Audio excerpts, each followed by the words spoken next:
Hello, it's Sean today, and I'm giving you a showcase of my Blood Angels.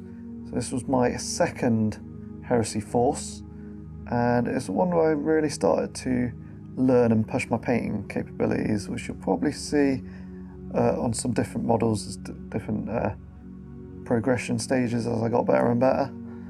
But uniformly, it still looks quite a good force altogether. Points wise, I'd have to guess probably about 5,000 points, maybe a little bit more. I've got more on the table ready to go that I'm going to add, which is going to be Zephon as a HQ. Also got a jump pack Moritat with dual Volkite as another HQ, and I've got some Angel Tears with all Volkite. So there's going to be a hefty Volkite destroyer armament being added in the future. But this is what I've got so far, all painted up, and I'll give you a little dive in and talk about each model and give you some close-ups. So first up, we've got what everyone should have. This is a general Centurion, really, that you can use for multiple things, just as a Centurion for just a cheap HQ. A Delegatus will also go as. There's probably a couple more that you could use it as well. And for Blood Angels, I obviously got a lot of jump packs in this army, so strap on a jump pack, and it's got a big old axe for an expedition, because who doesn't love Brutal 2 axes?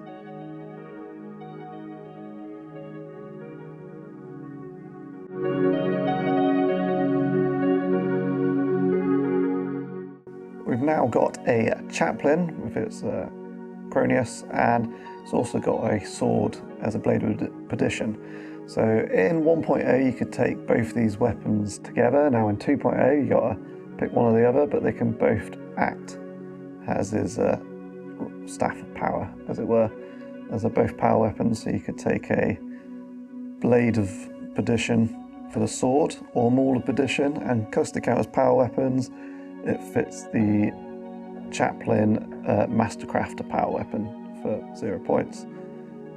It's obviously got its cape there, great for flying around surely with a jump pack, but this is the original Chaplain and Praetor kit model, just chopped up slightly and kit bashed with the sword to make him.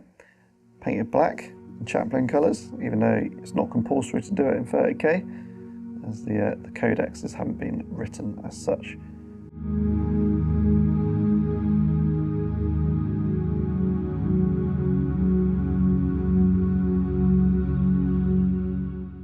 So here is my last Centurion. It's the base of the model is the new Praetor from the Age of Darkness set. Chopped up the arm a little bit, pointed it downwards, changed the shoulder pads, used the Sanguinary Guard abs that you can see on the front there, and green stuffed them in, and used there's a hand in that kit as well, which you can see is outstretched hand using some psychic powerness. I tend to run Biomancy with the Blood Angels, as it makes most sense. It helps them out in the combat the most, and Biomancy is not a bad psychic power either.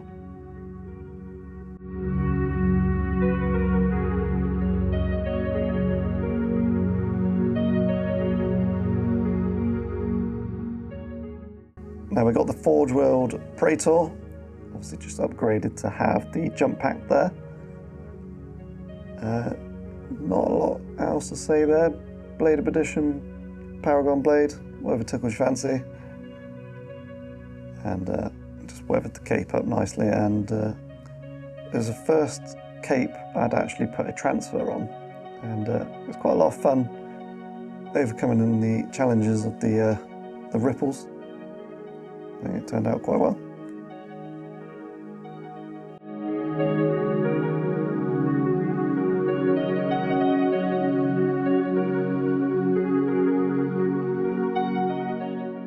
So this model was made up for me by Luke, another Rift Forge member, who does the building for us. And this is Esther Kron, who's in the legendary units now. It's no longer got the official rules in the book, so what came out in the PDF. And it's not too bad rules-wise. Nice little buffs, flamers on destroyer units. And Luke's done quite a lovely job putting this one together using some Emperor Children's bits as well as Blood Angel bits. And those Emperor's Children bits work very well.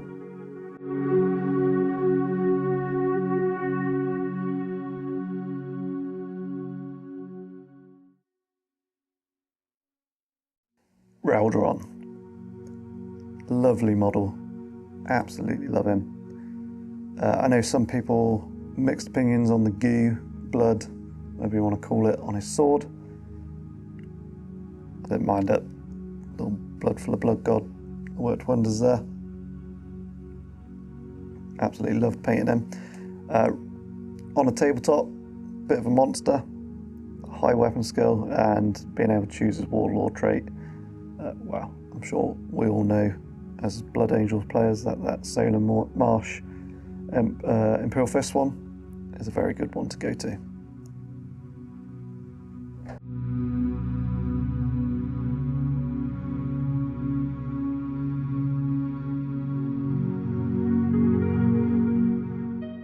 Here we have Sanguinius, building with the spear. I didn't bother magnetising, unfortunately. I think I should have done. I'm tempted to buy another one and build him with a spear now. Obviously a very fluent pose. I've not paired him with the diorama base. You should see that later on an Incendious Dreadnought. But yeah, gorgeous model. The leopard print was especially fun to paint on this. First time doing that for me. I think a lot of people paint leopard print.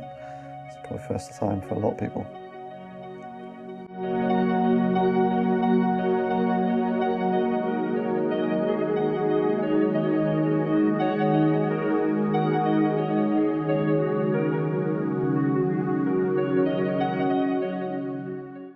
Here we've got 3 Apothecaries.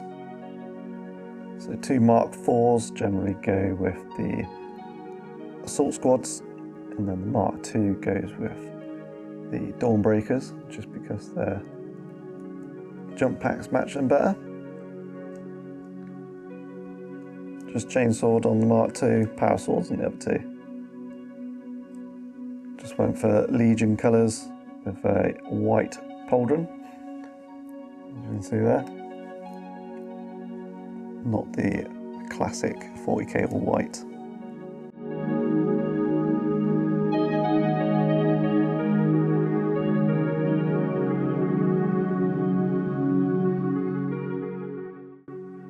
So we've got some Sanguinary Guards, obviously 40k models, but they are talked about quite a lot in the books, and I thought they make a brilliant command squad.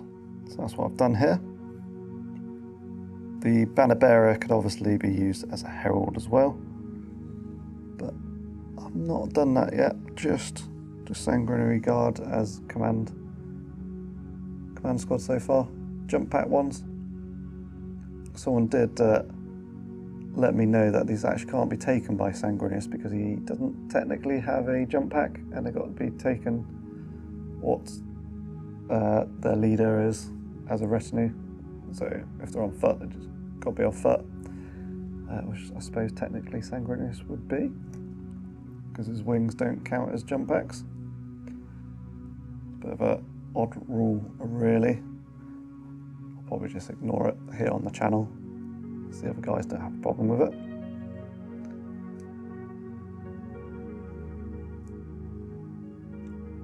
I tend to use the swords as charnable sabres, just when they get into that challenge, get that extra initiative. I think the 5-up breach is quite nice as well compared to a power sword. It's 6-up, but the power sword does tend to do better just against when they charge in against normal guys, because they just kill them on whatever they wound.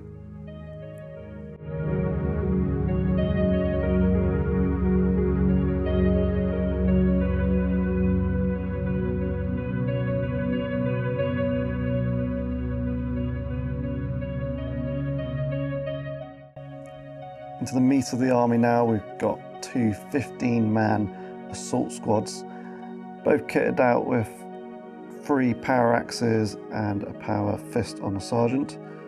This just gives the squad a bit of AP2 to try and punch out of any Terminators or anything else they come into contact with. On the charge, pretty beastly. The power axes obviously start wounding things on 2s, the chainsaws on 3s, re-rolling with shred. Not bad with Blood Angels, and having the jump packs, having that mobility, means that you get to dictate normally when you charge, getting the charge bonus and being able to jump into range when they can't do the same. So I think they're a must stay in any Blood Angel army, at least a couple of them. Wouldn't take them in 10s, they do lose a couple soon, and then they really start to lose their hitting power when they start falling below 10. I'm sure a lot of new Blood Angel players will be waiting for the Mark 6s, Assault Marines, when they do come out.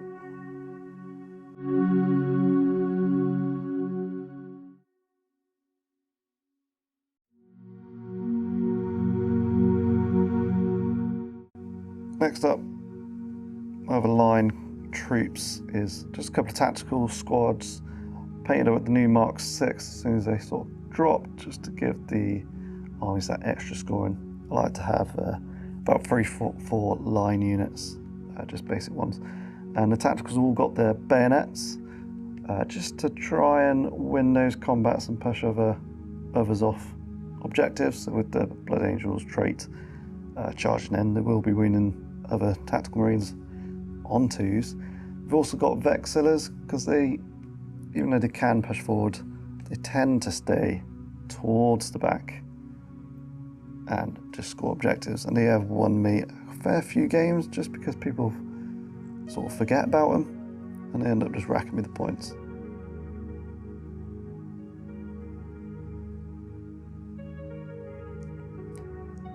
So these are more the later ones that I've painted. You can see the contrast is pushed a little bit harder on these than, say, the Assault Marines.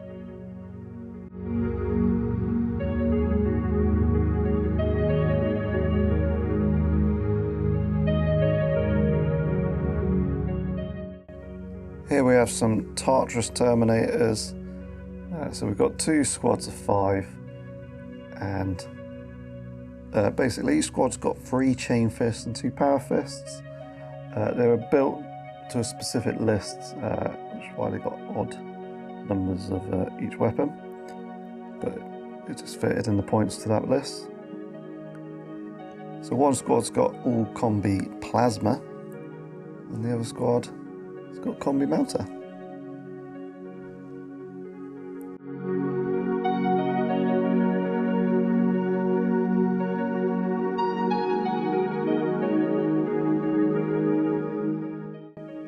Now on to some more of the interesting units. So we've got some Crimson Paladins.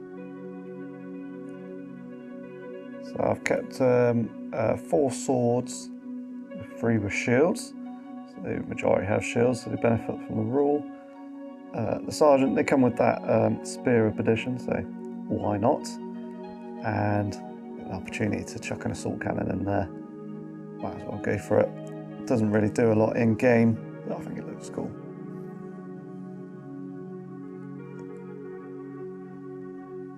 Absolutely loved these models when they dropped.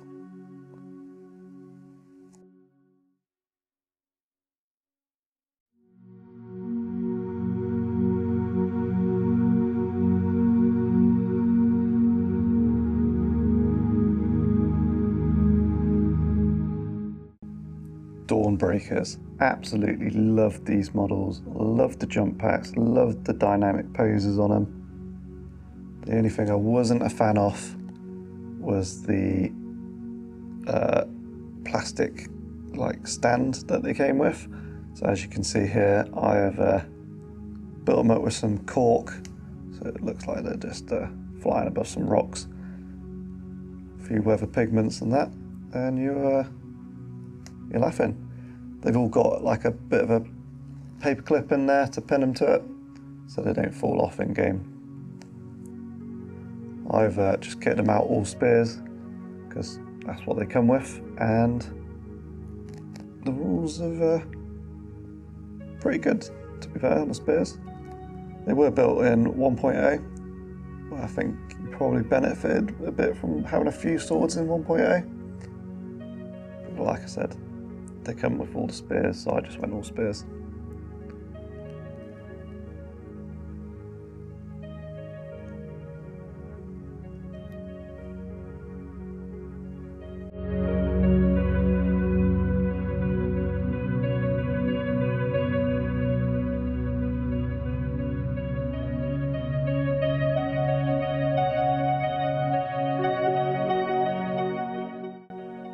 I have a couple of javelin land speeders in my collection. Both have got the missiles, as you can see here. They used to have the old rotary cannons attached to the pintle, because you used to be able to swap these for assault cannons as well. But the rules changed in 2nd edition because they weren't a vehicle that had access to a heavy flamer. They're now cavalry. So I had to snap those off and replace them with multi-mounters, unfortunately. A little bit annoying, but it is what it is. At least it was something I could fix relatively easy. Still pretty good in 2.0. Just an annoying, harassing unit more than anything.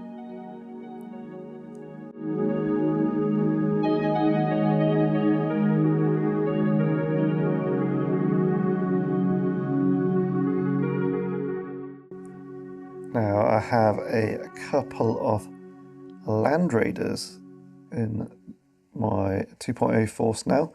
I actually sold a couple of Dreadclaws and a Dreadnought drop pod to sort of purchase these, as long as my fire ups. I couldn't get them to fit properly into my 2.0 list, mainly because of Day of Sorrows is no reserve, so you basically can't use any of those things that I sold.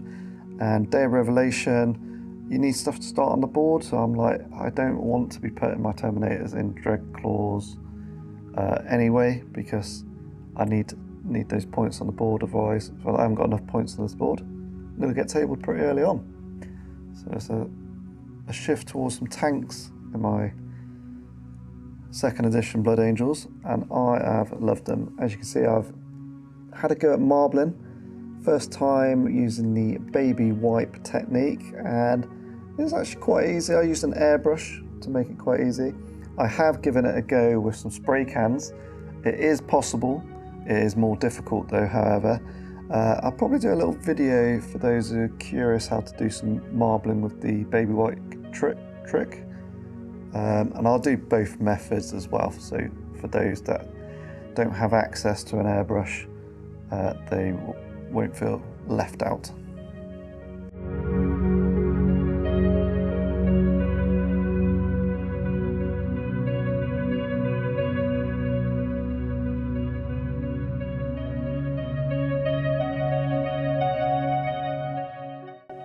So my second unit of tanks is Mounted Predators. I think everyone knows in 2.8 these are actually very, very good. Pump out a lot of high strength and high AP shots. Again, bit of marbling on the turret. That was very fun to do. Really enjoyed doing that. And then again, just in the recesses there as well. And even, I believe you can see there, I've actually weathered on the marbling as well, so it ties into the whole model.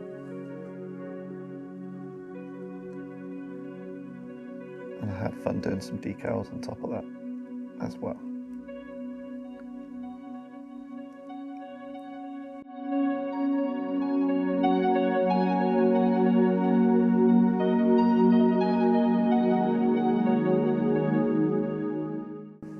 So here we have first of my Dreadnoughts, which is the Forge World Dreadnought, one of the originals. As you can see, all the legs and that have got the details as well, not just the disappointing torso upgrades that they offer at the moment.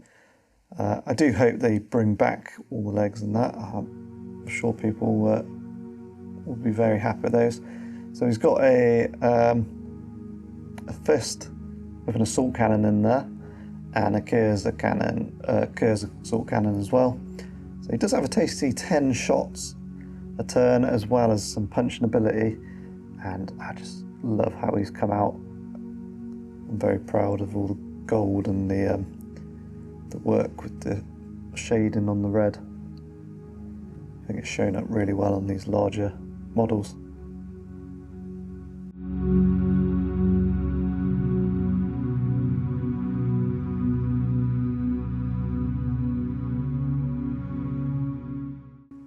So here's my second to last model for you today, and it is the mighty Leviathan Dreadnought.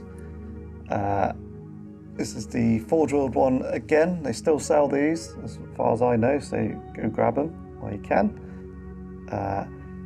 This is a all 1.0 loadout of a storm cannon, assault cannons in the nipples because you can, and the Phosphex discharger is blue tacked on. That was more for 1.0 when I was not feeling too harsh and took it off. And it's got a snippy claw with the metal cannon as well.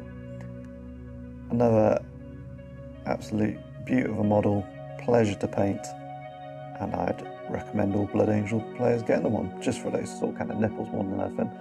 Just an extra 8 shots, combined with a storm cannon, is a bit of a Dakar dreadnought, and it does obviously pack that punch with the snippy claw.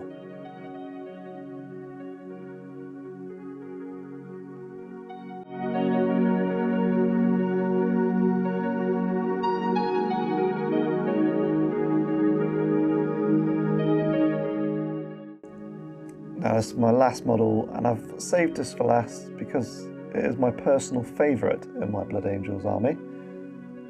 It's the Incendious Dreadnought. With both claws, I think it's better with the fists, to be honest, but the claws just look cooler in my opinion, more menacing.